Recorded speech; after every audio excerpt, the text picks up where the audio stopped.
نحمده ونصلي على رسوله الكريم اما بعد فاعوذ بالله من الشيطان الرجيم بسم الله الرحمن الرحيم رب اشرح لي صدري ويسر لي امري واحلل عقدة من لساني يفقهوا قولي.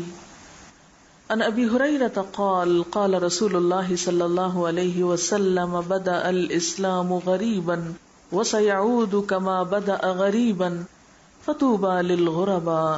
رواہ مسلم. حضرت ابو ہریرہ رضی اللہ تعالی عنہ سے روایت ہے کہ رسول اللہ صلی اللہ علیہ وسلم نے فرمایا، اسلام اجنبی شروع ہوا اور پھر اسی طرح اجنبی ہو جائے گا جیسے شروع ہوا تھا، مبارک ہو ان اجنبیوں کو. اسے مسلم نے روایت کیا ہے. اس حدیث کی وضاحت مسند احمد کی ایک روایت سے ہوتی ہے. قیل یا رسول اللہ ومن الغرباء، آپ سے پوچھا گیا کہ اے اللہ کے رسول صلی اللہ علیہ وسلم یہ غرباء کون ہیں؟ قال، تو آپ نے فرمایا الذین یصلحون اذا فسد الناس، یہ وہ لوگ ہیں جو اصلاح کا کام کریں گے، معاشرے کی حالت سدھارنے کا کام کریں گے جبکہ عامت الناس بگاڑ کا شکار ہو جائیں گے. ترمذی کے الفاظ میں ہے تو پھر خوشخبری ہو ان غرباء کے لیے یا اجنبیوں کے لیے کہ جو میرے بعد میرے چھوڑے ہوئے راستے میں لوگوں کے ہاتھوں جو فساد آئے گا اس کو درست کریں گے. یعنی میری سنت میں جو بگاڑ پیدا ہوگا، میرے طریقے میں جو بگاڑ آئے گا اس کی اصلاح کریں گے. پہلی حدیث میں تو صرف یہ بتایا گیا کہ اسلام جب شروع ہوا تھا تو اجنبیت کی حالت میں، لوگ اس کو پہچانتے نہیں، ان کے لیے ایک اجنبی آواز تھی. پھر آپ نے پیشن گوئی فرمائی کہ ایک وقت آئے گا کہ دوبارہ یہی حال ہو جائے گا، لوگوں کے لیے اصل خالص سچے اسلام کی پہچان دشوار ہو جائے گی. لیکن ایسے میں کچھ لوگ پھر بھی اس کو تھامیں گے اور تھامنے کے بعد اس کی اصلاح کریں گے. جب عام بگاڑ ہو جائے گا تو وہ اصلاح کا کام کریں گے. اور تیسری روایت سے کیا پتہ چلتا ہے کہ اس اصلاح کی خصوصیت کیا ہوگی، یعنی کس چیز میں خاص طور پر اصلاح کریں گے کہ نبی صلی اللہ علیہ وسلم کے طریقے یا آپ کی سنت میں جس قسم کی در اندازی یا دخل اندازی ہوگی اس کی اصلاح کریں گے. یعنی دین میں جو نئی نئی چیزیں داخل ہو جائیں گی، جو بدعات وغیرہ یا غیر اسلامی طریقے یا غیر اسلام کو جو اسلام بنا دیا جائے گا، وہ اس کو صاف کریں گے، اس کو ہٹائیں گے اور اصل اسلام لوگوں کے سامنے لائیں گے. تو ایسے لوگوں کے لیے کیا ہے؟ خوشخبری، طوبا. طوبا مبارکبادی کے لیے بھی استعمال ہوتا ہے، خوشی کے لیے، یا پھر جنت میں ایک درخت کا نام بھی ہے، یعنی ان کے لیے جنت کی خوشخبری ہے، یہ بھی کہا جا سکتا ہے. اس حدیث میں لفظ غریباً استعمال ہوا ہے. غربت کہتے ہیں پردیس کو، بے وطنی کو، اجنبیت کو. تو یہ اجنبیت کس قسم کی تھی؟ یعنی ابتدائی دور میں یہ اجنبیت کیسی تھی؟ کس چیز کی اجنبیت تھی؟ یہ سب کچھ اجنبی کیوں تھا؟ تو اس کی وضاحت ہمیں سورۃ صاد میں ملتی ہے. وَعَجِبُوا أَن جَاءَهُم مُنذِرٌ مِّنْهُمْ وَقَالَ الْكَافِرُونَ هَذَا سَاحِرٌ كَذَّابٌ أَجَعَلَ الْآلِهَةَ إِلَٰهًا وَاحِدًا إِنَّ هَذَا لَشَيْءٌ عُجَابٌ وَانطَلَقَ الْمَلَأُ مِنْهُمْ أَنِ امْشُوا وَاصْبِرُوا عَلَىٰ آلِهَتِكُمْ إِنَّ هَذَا لَشَيْءٌ يُرَادُ مَا سَمِعْنَا بِهَذَا فِي الْمِلَّةِ الْآخِرَةِ إِنْ هَذَا إِلَّا اخْتِلَاقٌ أَأُنزِلَ عَلَيْهِ الذِّكْرُ مِن بَيْنِنَا بل ہم فی شک من ذکری بل لما یذوقوا عذاب. کیا معنی ہے اس کا؟ ان لوگوں کو اس بات پر بڑا تعجب ہوا، اہل مکہ کی طرف اشارہ ہے، کہ ایک ڈرانے والا خود انہی میں سے آ گیا، یعنی رسول اکرم صلی اللہ علیہ وسلم کی طرف اشارہ ہے. تو منکرین کہنے لگے کہ یہ ساحر ہے، یعنی الٹا اسی کو بدنام کرنا شروع کر دیا، سخت جھوٹا ہے. کیا اس نے سارے خداؤں کی جگہ بس ایک ہی خدا بنا ڈالا؟ تو ان کے لیے توحید کا پیغام، بتوں کی نگیشن اور صرف ایک اللہ کی طرف بلانا، یہ سب کیا تھا؟ عجیب بات تھی. ان ھذا لشیء عجاب. ہمارے ہاں تو اب باپ دادا کا طریقہ کیا ہے، سارا معاشرہ کس طریقے پر ہے کہ انہوں نے طرح طرح کے بت پوجنے کے لیے رکھے ہوئے ہیں، اگرچہ وہ رب کو بھی مانتے ہیں. تو اس نے تو سارے خداؤں کی جگہ بس ایک ہی خدا بنا ڈالا، یہ تو بس صرف اللہ ہی کی بات کرتا ہے. یہ تو بڑی عجیب بات ہے. اور سرداران قوم یہ کہتے ہوئے نکل گئے کہ چلو اور ڈٹے رہو اپنے معبودوں کی عبادت پر، یہ بات تو کسی اور ہی غرض سے کہی جا رہی ہے، یعنی بتانے والے کی نیت پہ بھی شک کیا جا رہا ہے۔ یہ بات ہم نے زمانہ قریب کی ملت میں سے کسی سے نہیں سنی، یہ اتنی عجیب بات ہے کہ کوئی اور نہیں کہتا، بس یہی ایک شخص اس کی طرف بلا رہا ہے، انوکھی سی آواز ہے، ایک نئی بات ہے، یہ کچھ نہیں ہے مگر ایک من گھڑت بات۔ کیا ہمارے درمیان بس یہی ایک شخص رہ گیا تھا جس پر اللہ کا ذکر نازل کر دیا گیا؟ بلکہ وہ میرے ذکر سے شک میں ہے، بلکہ بات یہ ہے کہ انہوں نے عذاب چکھا ہی نہیں، انہوں نے دیکھا ہی نہیں کہ اللہ کا عذاب کیسا ہے، اس لیے وہ یہ سب فضول باتیں کر رہے ہیں۔ مکہ میں زندگی کا آغاز کب ہوا؟ حضرت ابراہیم علیہ السلام کی آمد سے، اور ابراہیم علیہ السلام نے توحید پر یا ایک رب کی خاطر ساری آزمائشیں برداشت کی تھی، اور اسی توحید کو اسٹیبلش کرنے کے لیے انہوں نے اللہ کے حکم سے ایک ایسے علاقے کا انتخاب کیا تھا کہ جہاں کوئی اور کلچر اور کوئی اور تہذیب اور کوئی اور طریقہ نہ تھا، ایک صاف صحرا تھا جہاں ایک نئی ملت پیدا ہو رہی تھی اور وہ خالص توحید پر تھی۔ لیکن کیا ہوا؟ وقت گزرنے کے ساتھ ساتھ اس میں بہت کچھ خرابیاں آ گئیں۔ اب مکہ والے یا یہ عرب جو حضرت ابراہیم علیہ السلام کی اولاد تھے، یہ اپنے آپ کو حضرت ابراہیم سے منسوب تو کرتے تھے کہ ہم ان کی اولاد ہیں، لیکن عملاً وہ اپنے خود ساختہ بزرگوں اور معبودوں اور بتوں کے دین پر قائم تھے، یعنی صرف نام کی حد تک ان کی ایسوسیشن کس کے ساتھ تھی؟ ابراہیم علیہ السلام کے ساتھ، لیکن پریکٹیکلی وہ کچھ اور ہی کر رہے تھے۔ بظاہر وہ اپنے آپ کو توحید پرست کہتے ہیں، لیکن انہوں نے وسیلے کا اور شفاعت کا عقیدہ ایجاد کر رکھا تھا۔ وہ کیا کہتے تھے؟ یہ بت ہمیں کیا کریں گے؟ خدا تک پہنچائیں گے، اور یہ ہماری شفاعت کرائیں گے۔ یہی بنیادی خرابیاں تھی نا۔ وہ کہتے تھے ہم ان کی عبادت نہیں کرتے، ہم تو ان کو صرف اس لیے پوچھتے ہیں کہ یہ ہمیں اللہ تک پہنچاتے ہیں۔ ما نعبدہم الا لیقربونا الی اللہ زلفی، اور پھر دین کے نام پر طرح طرح کی رسمیں ایجاد کر لی تھی۔ تو اس دور میں جب کہ لوگ غیر خدا کی طرف متوجہ تھے، اللہ کے رسول صلی اللہ علیہ وسلم نے آ کر لوگوں کو ایک اللہ کی طرف بلایا۔ آپ کا پیغام کیا تھا؟ یا ایھا الناس قولوا لا الہ الا اللہ تفلحوا، اے لوگو لا الہ الا اللہ کہہ دو، کامیاب ہو جاؤ گے، فلاح پا جاؤ گے۔ لیکن ان کا کیا کہنا تھا؟ یہ سب باتیں ہم نے اپنے باپ دادا سے نہیں سنی، ہم تو وہی کریں گے جو ہمارے باپ دادا کرتے آ رہے ہیں۔ یعنی انہوں نے بجائے اس کے کہ اپنی غلطی مانتے، اصلاح کرنے والے کو، نیکی کا پیغام دینے والے کو، سچائی کو عام کرنے والے کو بلیم کرنا شروع کر دیا، اس کے پیچھے پڑ گئے۔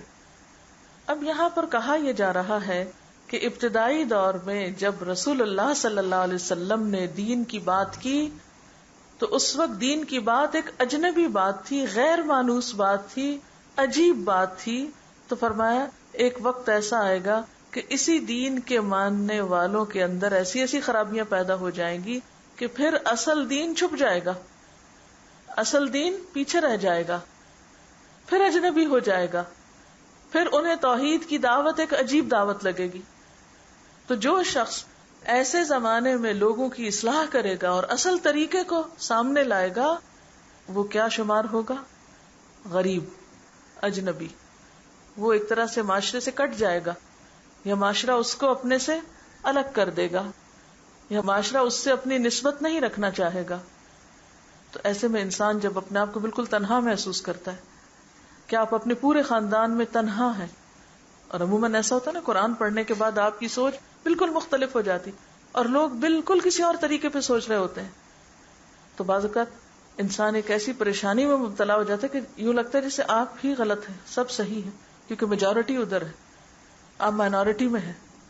تو انسان کو کبھی کبھی اپنے اوپر شک ہونے لگتا ہے نا، یا پھر انسان سوچتا ہے کہ میں نے کیا مشکل پال لی، آسان طریقہ تو یہی تھا کہ چلو تم ادھر کو ہوا ہو جدھر کی۔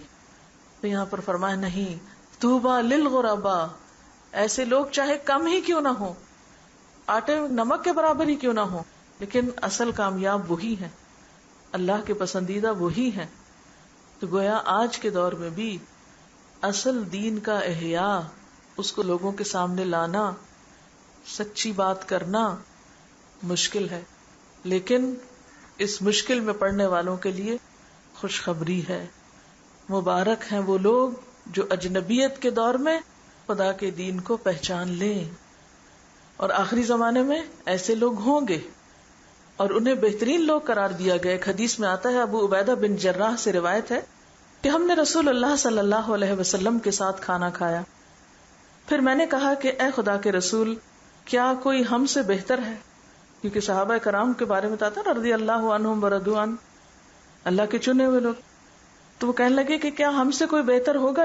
ہم آپ پر ایمان لائے اور آپ کے ساتھ جہاد کیا، یعنی ہمیں آپ کی صحبت اور آپ کی کمپنی نصیب ہوئی، تو ہم سے زیادہ خوش قسمت کون ہوگا؟ آپ نے فرمایا، ہاں، ایک گروہ جو مجھ پر ایمان لائے گا حالانکہ اس نے مجھے دیکھا نہیں ہوگا، یعنی دیکھا نہیں ہوگا پھر بھی مجھ پر ایمان لائے گا. تو اس سے مراد صرف وہ لوگ نہیں جو روایتی طور پر مسلمان ہو گئے ہوں کہ مسلمانوں کے گھر میں پیدا ہو گئے اور صرف لا الہ الا اللہ پڑھ لی. اس سے مراد کون لوگ ہیں؟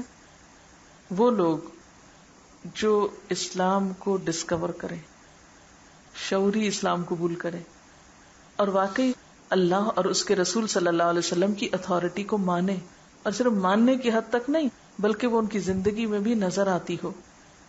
اب آپ دیکھیے کہ یہاں الفاظ قابل غور ہیں کہ بدأ الاسلام غریبا، اسلام اجنبی تھا، پھر اجنبی ہو جائے گا، یعنی اسلام اجنبی ہو جائے گا، تو پھر اسلام کے ساتھ جو چیزیں وابستہ ہیں وہ بھی اجنبی ہو جائیں گی نا. مثلا رسول، اب رسول اللہ صلی اللہ علیہ وسلم کے نام لینے والے تو کروڑوں کی تعداد میں، لیکن آپ کو پہچاننے والے کتنے؟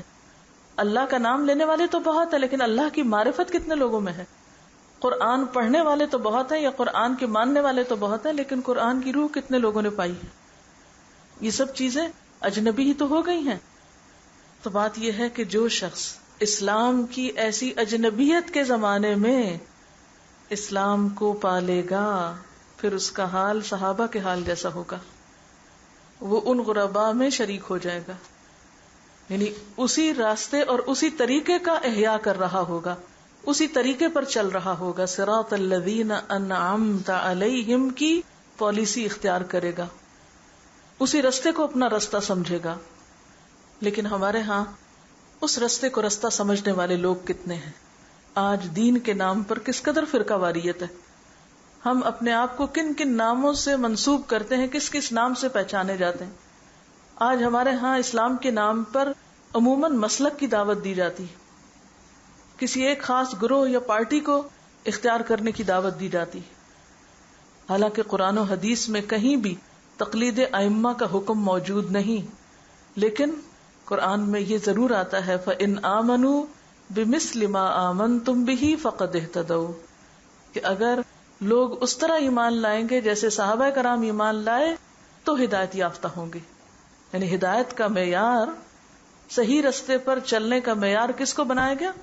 صحابہ کے طریقے پر چلنے کو. لیکن اس طرف دعوت دینے والے کتنے لوگ ہیں، ان کی طرف بلانے والے کتنے ہیں؟ ہر ایک اپنے اپنے امام اور اپنے اپنے گروہ کی طرف تو اسٹرانگلی کھینچتا ہے، لیکن ان کے طریقے کی طرف کتنے لوگ بلاتے ہیں؟ تو اس سے پتہ چلتا ہے کہ ہدایت پر تو وہ ہوتا ہے جس کا ایمان صحابہ کے ایمان کی طرح ہو. تو اہدنا الصراط المستقیم جب ہم کہتے ہیں تو ساتھ ہی کیا کہتے ہیں؟ صراط الذین انعمت علیہم. اور اس سے مراد کون ہے؟ من النبیین والصدیقین والشہداء والصالحین. اور ان کے ائمہ کون تھے؟ صحابہ کرام تھے. اور ان میں سے جس کا طریقہ بھی اختیار کیا جائے، یعنی جس کی پرسنالٹی کو بھی اپنے سے زیادہ ریلیٹ کر سکے، تو انسان بھٹکتا نہیں، کیونکہ آپ صلی اللہ علیہ وسلم نے ان کے عمل کو اپروو کیا تھا، کیونکہ ان کا عمل آپ کی موجودگی میں ہوتا تھا. تو جہاں جہاں اصلاح کی ضرورت تھی وہ اصلاح کر دی گئی. تو بات یہ ہے کہ یہاں اسلام کی اجنبیت کی بات جو کی گئی، اس کے بارے میں ایک حدیث میں آتا ہے، مسلم کی حدیث ہے، اسلام شروع میں بھی اجنبی تھا اور دوبارہ اجنبی ہو جائے گا جیسا کہ ابتدا میں تھا، اور وہ سمٹ کر 2 مسجدوں میں آ جائے گا، یعنی مسجد حرام اور مسجد نبوی، جیسے سانپ سمٹ کر اپنے بل میں چلا جاتا ہے. یعنی ایک وقت فتنے کا ایسا آئے گا کہ پوری دنیا سے اصل اسلام کی پہچان ختم ہو جائے گی، لوگ طرح طرح کے طریقوں پہ عمل کرنے لگیں گے. ایک اور حدیث بھی ہے، سیدنا مرداس اسلمی رضی اللہ تعالی عنہ سے روایت ہے کہ نبی کریم صلی اللہ علیہ وسلم نے فرمایا، نیک لوگ یکے بعد دیگرے گزر جائیں گے، یعنی دنیا سے رخصت ہو جائیں گے. اس کے بعد جو کے بھوسے یا کھجور کے کچرے کی طرح کے لوگ دنیا میں رہ جائیں گے جن کی اللہ تعالیٰ کو ذرا بھی پرواہ نہ ہوگی، یعنی اللہ تعالیٰ کے نزدیک ان کی کوئی بھی اہمیت نہ ہوگی۔ یہاں پر آپ دیکھ رہے ہیں کہ لفظ حفالہ استعمال ہوا ہے۔ حفالہ کہتے ہیں ہر گھٹیا چیز کو۔ حفالہ تو طعام ہوتا ہے، کھانے میں ایسی چیز جو کھائی نہ جائے، پھینک دی جائے۔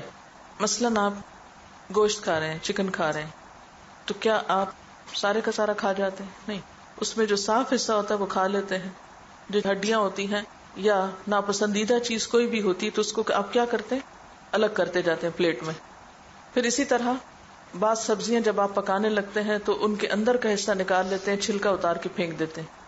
اسی طرح گندم اور جو وغیرہ بھی اپنے بھوسے کے اندر ہوتے ہیں، جب دانوں کو اندر سے نکالا جاتا ہے تو اوپر کا چھلکا ہٹا دیا جاتا ہے ان سے، اور وہ چھلکا اتنا ہلکا ہوتا ہے کہ اڑ جاتا ہے۔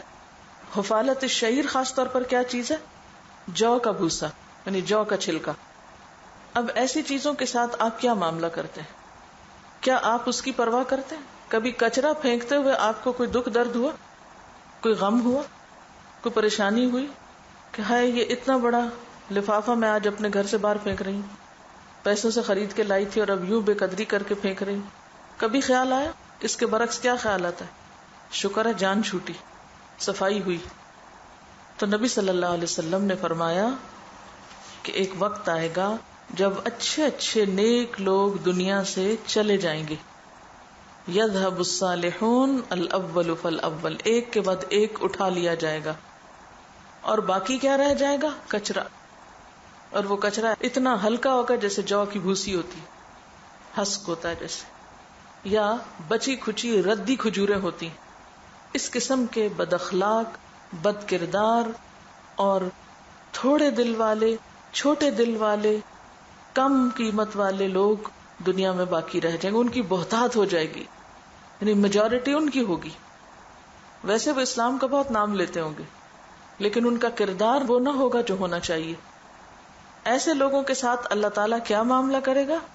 لا یبالیہم اللہ بالۃ، اس کچرے کی اللہ کو قطعاً کوئی پرواہ نہیں ہوگی۔ وہ کہاں پھینکے جا رہے ہیں، وہ مارے جا رہے ہیں، وہ جلائے جا رہے ہیں، وہ کس حال میں ہیں کس میں نہیں، اللہ تعالیٰ کے اوپر کوئی ذمہ داری نہیں کہ ان کی مدد کرے، وہ اس قابل ہی نہیں کہ ان کی مدد کی جائے۔ اللہ کی مدد آتی ہے ان کے لیے جو مدد کے اہل ہوتے ہیں، جیسے جنگ بدر والوں کے لیے آئی تھی۔ پھر سبق کیا نکلتا ہے اس سے؟ کہ انسان کی اصل قدر و قیمت اس کے ایمان، اخلاق اور کردار کے ساتھ ہوتی، اس کی شکل و صورت کے ساتھ نہیں، اس کے مال کے ساتھ نہیں۔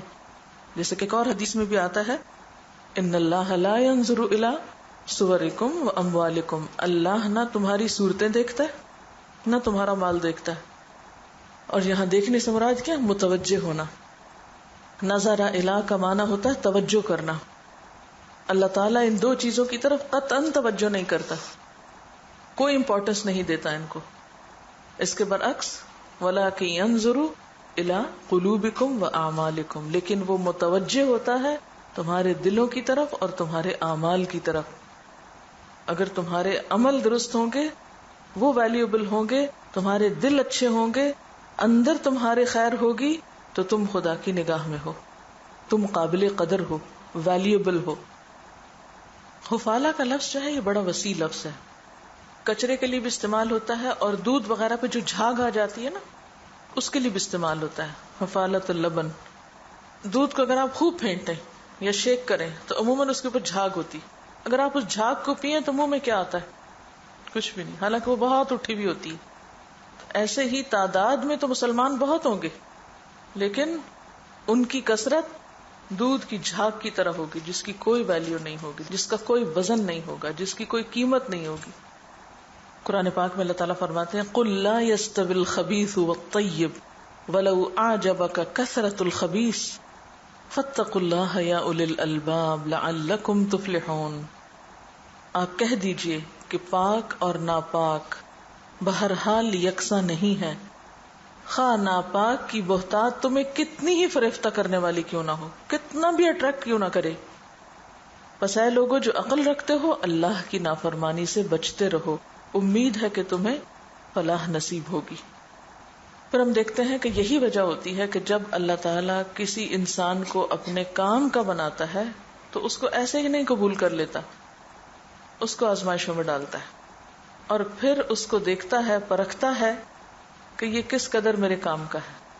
جو شخص آزمائش میں ثابت قدم رہ جاتا ہے اللہ تعالیٰ اس کو چن لیتا ہے، اور جو وہاں ہار جاتا ہے تو اللہ تعالیٰ بھی پھر اس کی کوئی پرواہ نہیں کرتا۔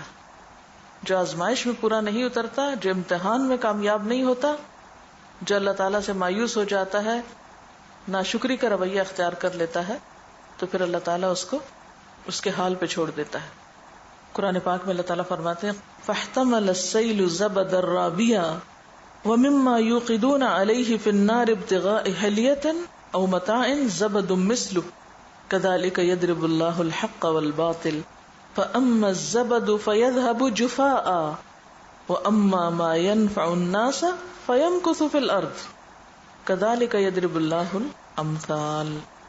اللہ نے آسمان سے پانی برسایا اور ہر ندی نالا اپنے ظرف کے مطابق اسے لے کر چل نکلا، پھر جب سیلاب اٹھا تو سطح پر جھاگ بھی آ گئے، اور ایسے ہی جھاگ ان دھاتوں پر بھی اٹھتے ہیں جنہیں زیور اور برتن وغیرہ بنانے کے لیے لوگ پگھلایا کرتے ہیں۔ اسی مثال سے اللہ حق اور باطل کے معاملے کو واضح کرتا ہے۔ جو جھاگ ہے وہ اڑ جایا کرتا ہے، جو جھاگ ہے وہ اڑ جاتا ہے، وہ ٹھہرتا نہیں ہے، اور جو چیز انسانوں کے لیے نفع مند ہے وہ زمین میں ٹھہر جاتی ہے، قرار پکڑتی ہے۔ اسی طرح اللہ مثالوں سے اپنی بات سمجھاتا ہے۔ تو سبق اس میں کیا ہے کہ اگر ہم واقعی یہ چاہتے ہیں کہ ہمیں زمین میں قرار ملے تو پھر اس کے لیے کیا ضروری ہوگا؟ ہم لوگوں کے فائدے کے بن جائیں۔ آپ کب کسی کو فائدہ پہنچا سکتے ہیں؟ جب آپ کے اپنے اندر کردار ہوگا، جب آپ کے اپنے اندر کوئی ہنر ہوگا، کوئی خوبی ہوگی، تو تبھی آپ کسی اور کو کچھ دے سکیں گے۔ اگر اپنے اندر ہی کچھ نہیں، خود کھوکھلے ہیں، خود ردی ہیں، خود کوئی کردار نہیں، تو کسی اور کو کیا دے سکتے ہیں؟ خود کچھ نہیں آتا، کسی اور کو کیا سکھا سکتے ہیں؟ اب آپ دیکھیے کہ جو قومیں دنیاوی اعتبار سے آگے ہیں ان کے اندر ایک بیسک کیریکٹر موجود ہے۔ یہی وجہ ہے کہ ان میں سے جب کوئی شخص مسلمان ہوتا ہے تو پھر وہ ہم سب کو پیچھے چھوڑ جاتا ہے۔ خیارہم فی الجاہلیت خیارہم فی الاسلام اذا فقہوا، شرط یہ ہے کہ وہ دین کو سمجھیں، اگر نہ سمجھیں تو وہ بھی وہیں کھڑے رہتے ہیں۔ اور جب تک لوگ مفاد پرست ہوں، صرف اپنا ہی فائدہ چاہتے ہوں، تو پھر کون انہیں قبول کرے گا؟ آپ نے دیکھا ہوگا ایسے بچوں کو کہ جو والدین کی کوئی بات نہیں مانتے، نہ کوئی کام کرنا چاہتے ہیں، نہ پڑھائی کرنا چاہتے ہیں، پھر بالآخر انجام کیا ہوتا ہے ان کا؟ ماں باپ آگ کر دیتے ہیں، گھر سے نکال دیتے ہیں، کوئی انہیں قبول کرنے کو تیار نہیں ہوتا۔ اسی طرح جو نااہل، بیکار، نکمے قسم کے لوگ ہوتے ہیں، جو محنت نہیں کرنا چاہتے، جو اپنی جان جوکھوں میں نہیں ڈالنا چاہتے، جو کسی چیز کے لیے تکلیف نہیں اٹھانا چاہتے، وہ بھی کہیں قرار نہیں پکڑ سکتے، انہیں بھی کوئی قبول نہیں کرتا، وہ بھی جم نہیں سکتے۔ ہم چاہتے کیا ہیں کہ ہم قرار بھی پکڑیں لیکن ہم کوئی تکلیف بھی نہ اٹھائیں۔ یہ اللہ کا قاعدہ نہیں ہے۔ ہم مسلمان اب کیا چاہتے ہیں؟ دنیا بھر کو بلیم کر کے، چیخ چلا کے، رو پیٹ کے، اپنے غم کے قصے سنا کے لوگوں کی ہمدردیاں جیت لیں اور دوسروں کے سہارے اٹھ کھڑے ہوں۔ یہ اللہ کا طریقہ نہیں ہے۔ کوئی بھی قوم دوسروں کے سہارے عزت نہیں پا سکتی۔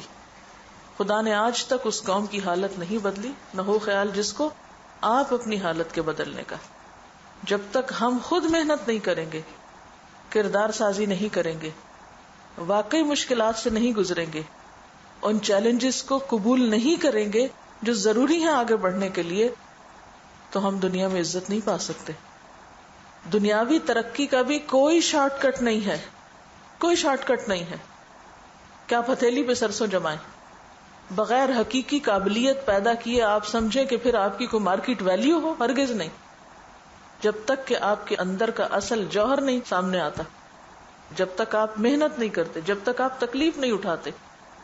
ہم چاہتے کیا ہے کہ ہماری زندگی کمفرٹیبل تو کیا عیاشی سے بھری ہوئی ہو، اور پھر ہم اللہ اور بندوں کے حقوق بھی ادا کر لیں۔ یہ کیسے ممکن ہے؟ تکلیف اٹھائے بغیر، مشقتوں کے بغیر کب کوئی بڑا بنا ہے؟ من طلب العلا سحر اللیالی، جس نے بلندیاں چاہی وہ تو راتوں کو جاگا۔ ہماری راتیں کس لیے جاگتے ہوئے گزرتی ہیں؟ کیا واقعی ہم کوئی تعمیری کام کر رہے ہوتے ہیں؟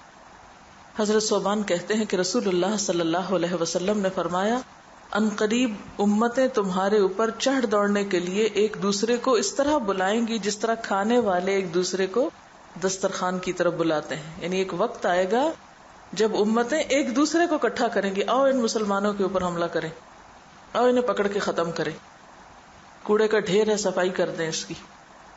آپ دیکھیے کہ آپ صلی اللہ علیہ وسلم کے الفاظ کہ تمہارے اوپر چڑھ دوڑنے کے لیے ایک دوسرے کو اس طرح بلائیں گی جس طرح کھانے والے ایک دوسرے کو دسترخوان کی طرف بلاتے ہیں، آؤ کھانا کھائیں، آؤ کھانا کھائیں.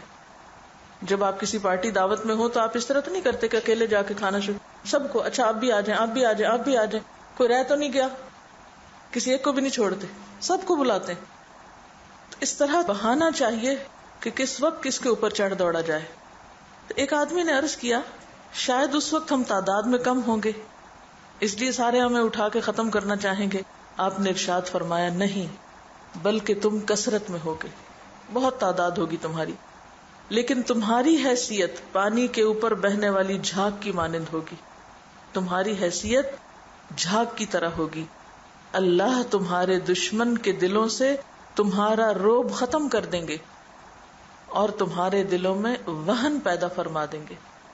ایک آدمی نے عرض کیا، اے اللہ کے رسول صلی اللہ علیہ وسلم، وہن کا کیا مطلب ہے؟ یہ وہن کیا چیز ہوتی؟ آپ نے فرمایا، دنیا کی محبت اور موت سے نفرت. کسی بھی قیمت پہ بس دنیا مل جائے ہمیں، چاہے دین بیچے، ایمان بیچے، اخلاق بیچے، کچھ بھی جائے ہاتھ سے، دنیا کی محبت. اور دوسری طرف موت سے نفرت. موت کیا ہے؟ زندگی دینے کا نام ہے نا. ہم زندگی تو کیا، اپنی زندگی کا کچھ وقت بھی نہیں دینا چاہتے اللہ کے لیے، کچھ تکلیف بھی نہیں اٹھانا چاہتے. ہم کہتے ہیں ہمارے کیے بغیر محض ہماری خوبصورت تمناؤں اور اچھی اچھی دعاؤں سے ہی دین کا کام ہو جائے، ہم کوئی تکلیف نہ اٹھائیں. کوئی بھی چیز اپنے اوپر کتنی لیتے ہیں جب ہماری اپنی کوئی سوچ ہی نہیں، کوئی اصول ہی نہیں، کوئی ضابطہ ہی نہیں، کوئی طریقہ ہی نہیں، کوئی ڈسپلن ہی نہیں، محض اندھا دھند تقلید ہے. وہ فلاں شخص کامیاب ہو گیا اس میں بھی آنکھیں بند کر کے اس کے پیچھے چل پڑوں، شاید مجھے بھی اس میں سے کچھ حصہ مل جائے. جب ہم لوگوں کے پیچھے کانٹوں اور تنکوں کی طرح بہتے چلے جا رہے ہیں پانی کے relay per, go with the flow, جدھر سب جا رہے ہیں تم بھی ادھر ہی چلو. وہ کیوں جا رہے ہیں، کس لیے جا رہے ہیں، یہ نہیں پتا. ہر چیز میں نقالی ہے، بغیر سوچے سمجھے چیزوں کو کرنا شروع کر دینا، چاہے وہ ہمارے اصولوں، روایات، اخلاق، دین، مذہب سے کچھ میل کھاتی ہوں یا نہ کھاتی ہوں. کتنے ہی لوگ ہیں جو دنیا کے حقیر فائدوں کی خاطر اپنا دین، ایمان، اخلاق، شرافت، عزت، ہر چیز قربان کر ڈالتے ہیں. چند سکوں کی خاطر کیسے کیسے عزتیں بیچ دی جاتی ہیں. تو پھر ایسے لوگ کیا کچرے کی طرح نہ ہوں گے جن کے اندر کوئی کردار کی خوشبو نہ ہو؟ کیا وہ کوڑا کرکٹ ہی نہ بن جائیں گے؟ پھر ایسے کوڑے کی اللہ کو کیا ضرورت ہے؟ آپ صلی اللہ علیہ وسلم نے یہ بھی فرمایا، قیامت قائم نہیں ہوگی مگر بدترین لوگوں پر. آپ صلی اللہ علیہ وسلم نے یہ بھی فرمایا، تم لوگ اسی طرح چھانٹے جاؤ گے جس طرح اچھی کھجوریں ردی کھجوروں سے چھانٹی جاتی ہیں. اچھی کھجوریں ردی کھجوروں سے چھانٹ لی جاتی. تم میں سے نیک لوگ اٹھا لیے جائیں گے، بدترین لوگ باقی رہ جائیں گے. تو اس وقت اگر مر سکو تو مر جانا، یعنی پھر تمہارے لیے زندہ رہنے کا کوئی جواز نہیں ہے. جب تمہارے اوپر اتنا زوال آ جائے تو پھر جسے کہتے ہیں نا کہ پھر تو ڈوب مرو. بہت سارے لوگ محض روایات کے پابند ہوتے ہیں. آپ کیا ہیں جو آپ کا ماحول ہے، آپ کی پرائرٹیز کیا ہیں، آپ کے شوق کیا ہیں، آپ کی چوائس کیا ہے، آپ کے نزدیک اہمیت کن چیزوں کی ہے، یہ سب کچھ آپ کہاں سے اخذ کرتے ہیں؟ اپنے ماحول سے، اپنے دائیں بائیں سے. اگر آپ کے ارد گرد کام کرنے والے لوگ ہیں تو آپ کے اندر بھی ایک کام کا شوق پیدا ہو جائے گا، اور اگر آپ کے ارد گرد نکمے بیکار قسم کے لوگ ہیں تو اس کمپنی سے آپ بھی متاثر ہو جائیں گے. تو عموماً لوگوں کی روش کیا ہوتی ہے، چلو تم ادھر کو، ہوا ہو جدھر کی، جدھر سب زمانہ چل رہا ہے تم بھی ادھر کو چلو. یعنی روایات کو توڑنا یا روایات کے برعکس چلنا یہ بڑے عزم الامور کا کام ہوتا ہے. اس کے لیے ایمان اور توکل کی ضرورت ہوتی ہے. تو اس کی عدم موجودگی میں پھر آسان راستہ کیا ہوتا ہے کہ روم میں جا کر کیا کرو جو رومنز کرتے ہیں. اور آج ساری دنیا میں یہی نعرہ ہے کہ اسیمیلیٹ کرو اپنے آپ کو، جس کلچر، جس معاشرے، جس جگہ میں رہتے ہو ویسے ہی بن جاؤ. اب امن کا فارمولا یہی دیا جا رہا ہے کہ جس جگہ ہو ویسے ہی ہو جاؤ، نئی بات نہ کرو، اللہ رسول کی بات مت کرو. اس سے لوگوں میں فتنہ اور انتشار پھیلتا ہے، اس سے لوگ ڈیوائیڈ ہوتے ہیں.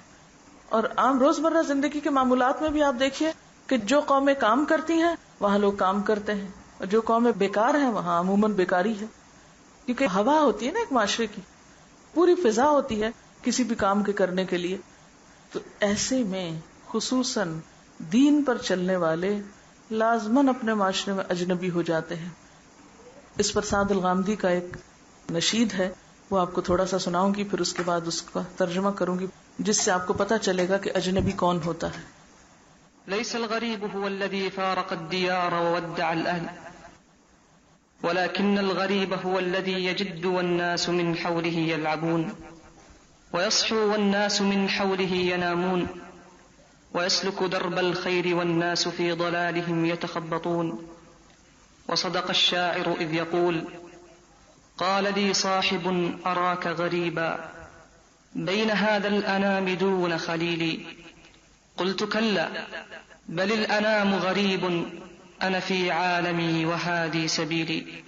هذا هو الغريب، غريب عند العابثين من البشر، ولكنه عند ربه في مقام كريم. بدأ الإسلام غريبا وسيعود غريبا كما بدأ، فطوبى للغرباء. غرباء غرباء غرباء.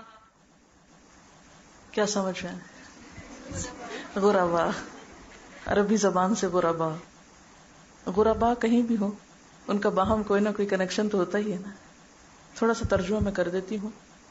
وہ کہتے ہیں کہ لیس الغریب هو الذی فارق الدیار، غریب یا اجنبی، پردیسی وہ نہیں ہوتا جس نے گھر چھوڑا ہو. فارقہ فراق ہو، الدیار یعنی اپنے گھر کا، وودع الاہل اور اپنے اہل و عیال کو اس نے وداع کیا ہو یا خدا حافظ کہا ہو. یعنی اجنبی یا پردیسی وہ نہیں ہوتا کہ جس نے گھر بار چھوڑا ہوا ہو. عموماً تو غریب اس کو کہتے ہیں نا. اجنبی پردیسی کون ہوتا ہے؟ جو اپنے وطن اور گھر والوں سے دور ہو. کہتا ہے ولیکن الغریب، لیکن غریب یا اجنبی تو وہ ہوتا ہے هو الذی یجد، جو سخت محنت کرتا ہے، والناس من حولہ یلعبون، اور لوگ اس کے آس پاس کھیل کود میں مشغول ہوتے ہیں. یعنی سارے لوگ جب کھیل کود میں لگے ہوئے ہوتے ہیں تو وہ کیا کرتا ہے؟ سخت محنت کر رہا ہوتا ہے. وہ یسحو، اور جاگ رہا ہوتا ہے، والناس من حولہ ینامون، اور لوگ اس کے آس پاس سو رہے ہوتے ہیں، چاہے غفلت کی نیند یا ویسے، یعنی راتوں کو کام کرتا ہے. وَيَسْلُكُ دَرْبَ الْخَيْرِ، وہ خیر کے رستے پہ چل رہا ہوتا ہے. وَالنَّاسُ، اور لوگ، فی دلالہم، اپنے دلال یا بہکنے میں، بھٹکنے میں، یتخبطون، ہاتھ پاؤں مار رہے ہوتے. جب عامت الناس کی زندگی میں کوئی مقصد نہیں ہوتا تو غریب انسان بامقصد زندگی بسر کرتا ہے، اور وہ خیر اور بھلائی کے رستوں پر چلتا چلا جاتا ہے. وصدق الشاعر اذ یقول، اور شاعر نے سچ کہا جب کہ وہ کہتا ہے، قال لی صاحب، میرے دوست نے مجھے کہا، اراک غریبا، میں تجھے ایک عجیب انسان پاتا ہوں، بالکل ایک اجنبی سا شخص دیکھتا ہوں. یعنی تم وہ نہیں کرتے جو سارا زمانہ کر رہا ہے. بین ھذا الانام دون خلیلی، ان لوگوں کے درمیان، اس مخلوق کے درمیان بغیر کسی دوست کے، یعنی تمہارا کوئی دوست نظر نہیں آتا. قلت کلا، میں نے کہا ہرگز نہیں. بل الانام غریب لی، یہ لوگ عجیب ہیں، یہ غریب ہیں. وانا فی عالمی، اور میں اپنی دنیا میں ہوں. وہذی سبیلی، اور یہ ہے میرا راستہ. یعنی جو کچھ میں کر رہا ہوں یہ صحیح ہے، اور باقی لوگ وہ ٹھیک نہیں کر رہے. ھذا ھو الغریب، یہ ہوتا ہے غریب. غریب عند العابسین، جو خود بیکار ہوتے ہیں ان کے نزدیک وہ اجنبی ہوتا ہے. یعنی انسانوں میں سے جو لوگ خود کچھ نہیں کرتے ان کو کام کرنے والا بہت عجیب نظر آتا ہے. یہ عجیب انسان ہے، ہر وقت کام کام کام. وَلَكِنَّهُ عِنْدَ رَبِّهِ فِي مَقَامٍ كَرِيمٍ، لیکن وہ اپنے رب کے پاس بہت عزت والی جگہ پر ہوتا ہے. یعنی بے وقوف بیکار لوگوں کے نزدیک تو وہ اجنبی ہے، لیکن رب کے ہاں وہ انتہائی اعلی مقام پر ہے.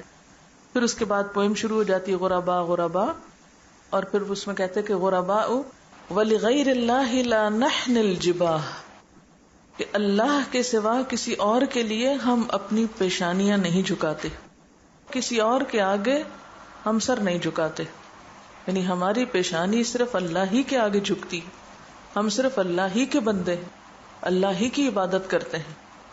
غربا، اسی بنا پر ہم کیا ہیں؟ اجنبی ہیں۔ جب لوگ مفادات کو سلام کرتے ہیں، لوگ نفس پرستی کے آگے سر جھکائے ہوئے ہیں، تو ہم صرف اللہ ہی کی اطاعت کرتے ہیں۔ نہیں، اللہ کے آگے سر جھکانے کا معنی کیا ہے؟ کہ ہر حال میں اللہ کا حکم ماننا ہے، اسی کے آگے سر تسلیم خم ہے، اس کے سوا کسی اور کے آگے نہیں۔ وَارْتَضَيْنَاهَا شِعَارًا لِلْحَيَاةِ، اور اسی چیز کو ہم نے اپنی زندگی کا شعار بنا لیا ہے، اور شعار کے طور پر چن لیا ہے، پسند کر لیا ہے۔ تو پہلی خوبی کیا ہے ان کے اندر؟ کہ غیر اللہ کے آگے نہیں جھکتے۔ غیر اللہ میں اپنا نفس بھی ہے، معاشرہ اور ماحول بھی ہے، اور کوئی انسان بھی۔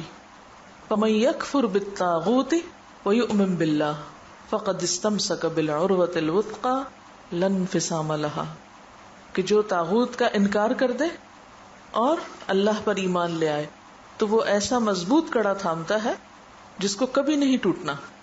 تو ان کے کردار کی جو مضبوطی ہے وہ اسی وجہ سے ہے کہ وہ غیر اللہ کے آگے نہیں جھکتے۔ پھر کہتے ہیں کہ ان تسأل عنا، اگر تم ہمارے بارے میں پوچھتے ہو کہ ہم کون ہیں، فإنا لا نبالی بالطغاة، تو ہم پرواہ نہیں کرتے سرکش لوگوں کی۔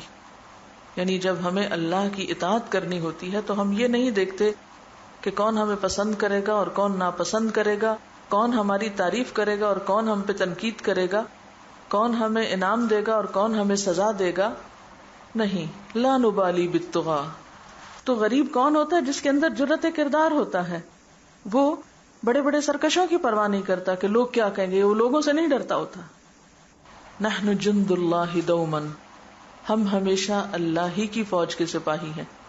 جیسے قرآن پاک میں اللہ کی اطاعت کرنے والوں اور شیطان کی اطاعت کرنے والوں کو دو مختلف گروہوں یا لشکروں میں بانٹا گیا، حزب اللہ اور حزب الشیطان۔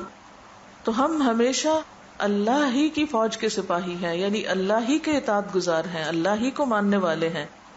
دربنا درب الاباح، اور ہماری کوشش کیا ہے کہ ہم اللہ کے نافرمان لوگوں کی بات نہ مانیں، یعنی ہم ان کی اطاعت کرنے والے نہیں ہیں، ان کا انکار ہی کرنے والے ہیں۔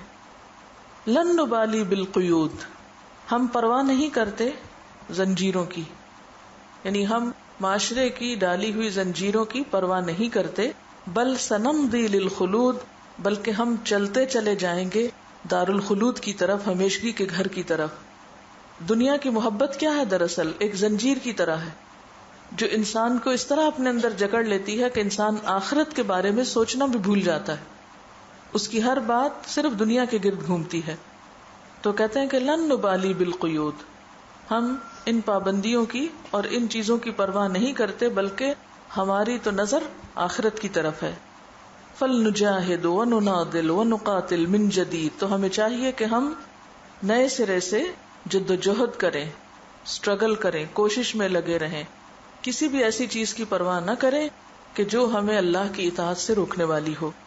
غربا ہَكَذَا الْأَحْرَارُ فِي دُنْيَا الْعَبِيدِ، اس طرح ہوتے ہیں آزاد منش انسان اس غلام دنیا میں، یعنی یہ دنیا جو ہمیں اپنی غلامی میں لینا چاہتی ہے۔ دنیا کیسے غلامی میں لیتی؟ کسی بھی چیز کا انسان غلام کب ہوتا ہے؟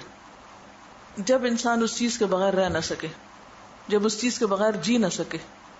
مثلاً اگر آپ میں سے کوئی یہ کہتا ہے کہ میں چائے کے بغیر جی نہیں سکتا، یا میں میٹھے کے بغیر جی نہیں سکتا، تو یہ کیا ہو گیا؟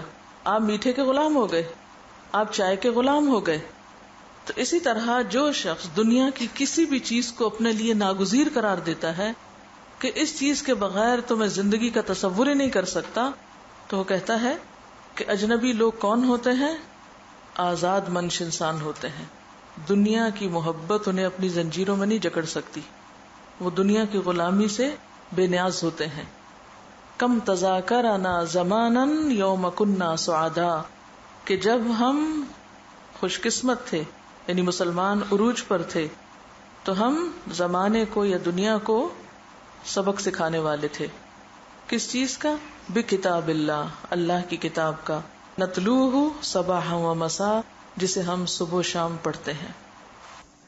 اگر دیکھا جائے تو اجنبی کون ہوتا ہے، غریب کون ہوتا ہے؟ جس کی سوچ لوگوں سے مختلف ہوتی ہے، اور مختلف ہونے کا مطلب محض مختلف ہونا نہیں، کیونکہ لوگوں سے منفرد اور مختلف ہونے کا شوق تو ہر ایک کو ہوتا ہے، اور بہت سے لوگ بالکل بیکار اور فضول قسم کے کام کرتے ہیں لوگوں میں نام پیدا کرنے کے لیے، اجنبی یا انوکھا بننے کے لیے، دوسروں سے منفرد نظر آنے کے لیے۔ لیکن یہاں مراد کیا ہے کہ محض انوکھا ہونا یا محض الگ تھلگ ہونا ہی یہاں کو خوبی نہیں، بلکہ انوکھا کس معنی میں، اجنبی کس معنی میں؟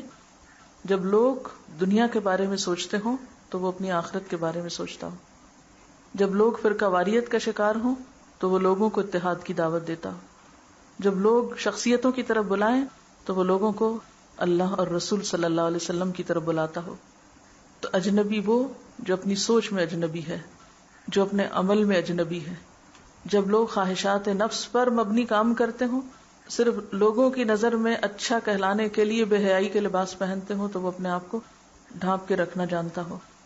جب لوگ حرام کی طرف دوڑ رہے ہوں تو وہ حلال کی بات کرتا ہو، جب لوگ جھوٹ کے پیچھے ہوں تو وہ سچائی کی بات کرتا ہو۔ یعنی وہ لوگوں کے بنائے ہوئے آسان راستے کی طرف چلنے والا نہیں، بلکہ اصولوں کا پابند ہے۔ اس کا مرکز اور اس کا کعبہ دنیا نہیں، لوگ نہیں، اللہ کی رضا ہوتی ہے۔ جب لوگ دنیا کی طرف دیکھ رہے ہوتے ہیں اس کی نگاہوں میں جنت سمائی ہوئی ہوتی ہے۔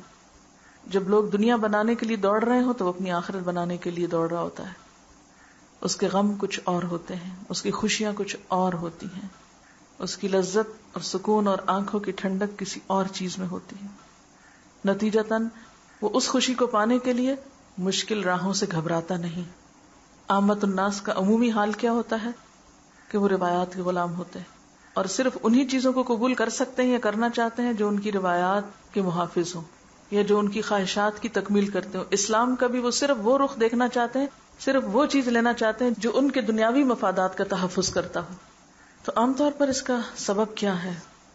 اس کا سبب جہالت ہے، سب سے پہلے تو لا علمی ہے، پھر اچھے رول ماڈلز کا نہ ہونا ہے، پھر علم آنے کے باوجود، رول ماڈلز بیچ میں ہونے کے باوجود پھر اس راستے کو اختیار نہ کرنا کہ راستہ مشکل ہے، یا پھر خواہشات نفس اتنی غالب ہیں کہ وہ خواہشات کا غلام بن چکا ہے۔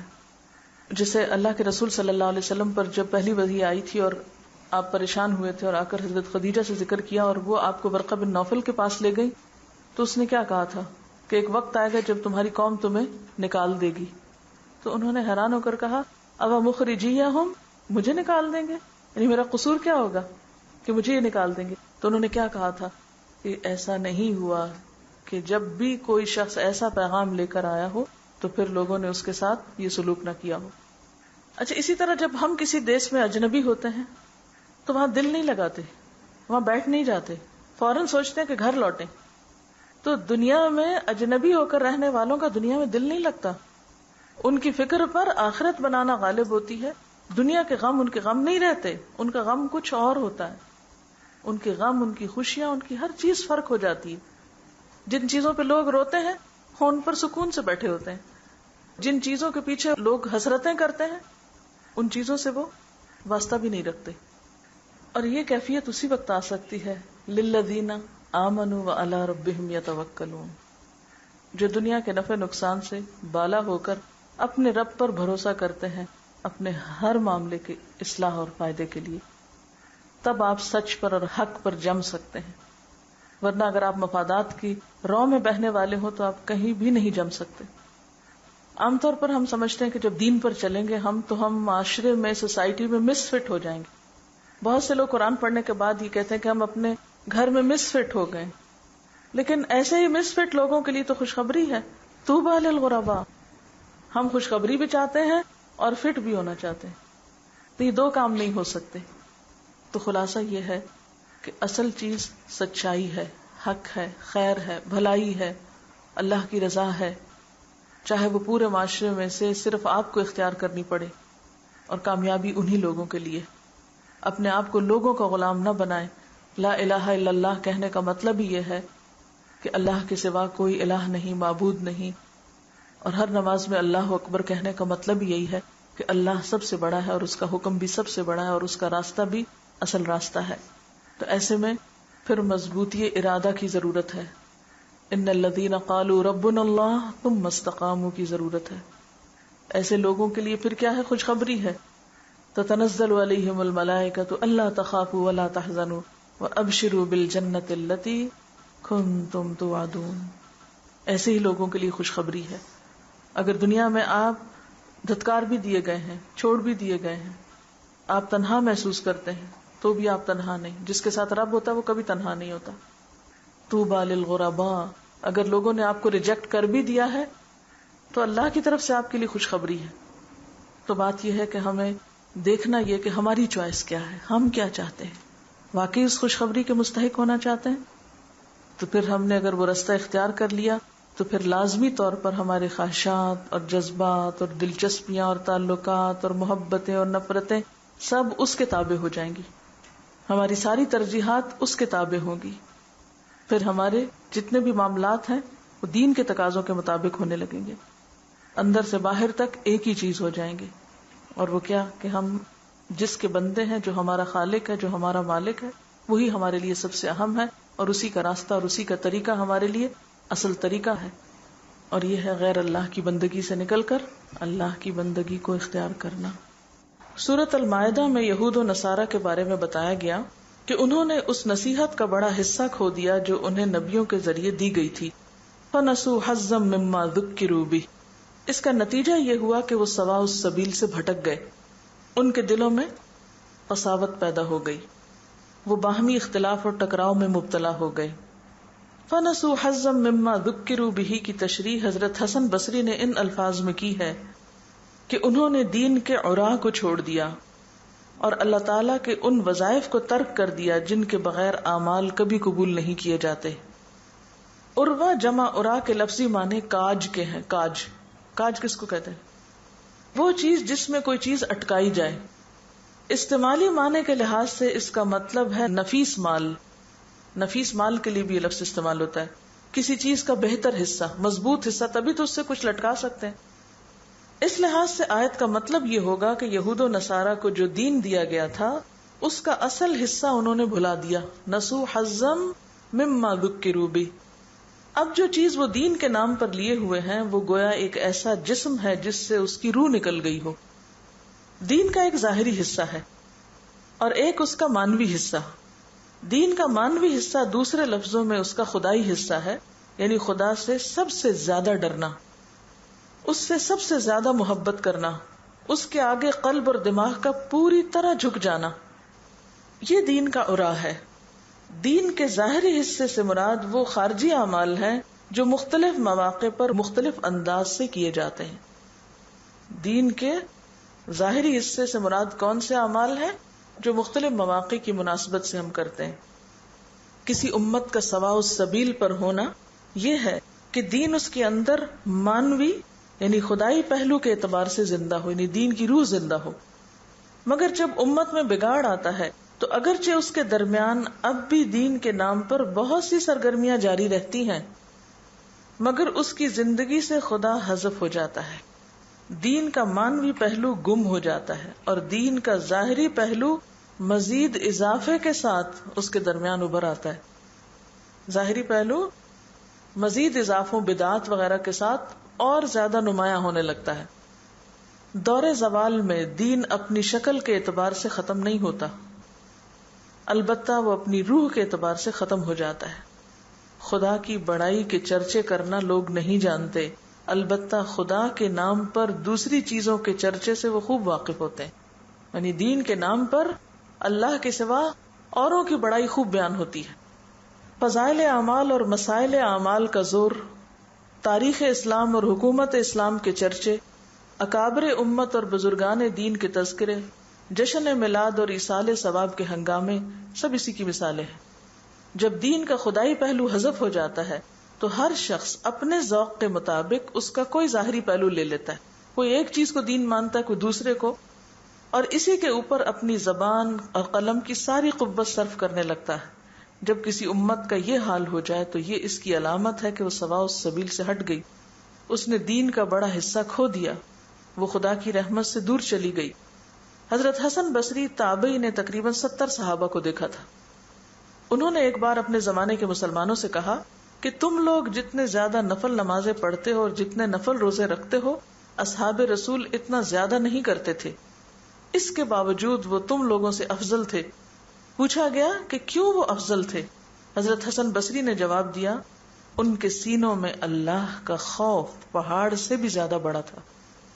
لوگ انسانی عظمتوں میں گم ہیں، صحابہ کرام خدائے ذوالجلال کی عظمتوں میں گم تھے. لوگ عوام کی مرضی پر نظر رکھتے ہیں کہ عوام کیا پسند کرتے ہیں. صحابہ کرام خدا کی مرضی کو دیکھتے تھے. لوگوں کو قیادت کے سٹیج پر نمایاں ہو کر تسکین ملتی ہے.